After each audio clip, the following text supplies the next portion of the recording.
अलीकडे गुन्हेगारीसोबतच शालेय विद्यार्थ्यांच्या आत्महत्येचं प्रमाणही वाढलं आहे।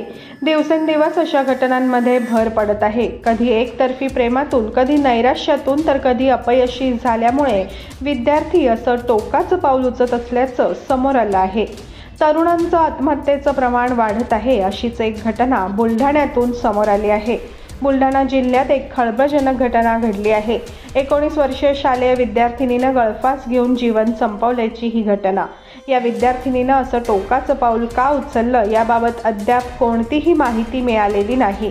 आत्महत्येचं कारण अस्पष्टच आहे। या प्रकरणी पोलिसांचा तपास सुरू आहे। मोताळा तालुक्यातील कोऱ्हाला बाजार या गावात ही घटना घडली आहे।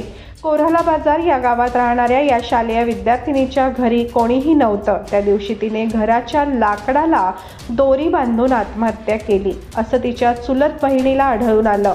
याची माहिती तिने वडिलांना दिली, तेव्हा त्यांनी घरी येऊन पाहिले असता त्यांना ही घटना दर्शनास आली। या विद्यार्थिनीला त्यांनी तातडीने खाली उतरवले। प्राथमिक आरोग्य केंद्रात उपचारार्थ दाखल केले। तपासणी केल्यानंतर डॉक्टरांनी तिला मृत घोषित केलं। निकिता बाळू ढोले, वय वर्ष 19 असं या मृत विद्यार्थिनीचं नाव आहे। पोलिसांनी घटनास्थळी धाव घेत पंचनामा केला आहे। आत्महत्येचं कारण कळू शकलेलं नाही। या घटनेमुळे गावात हळहळ व्यक्त केली जात आहे।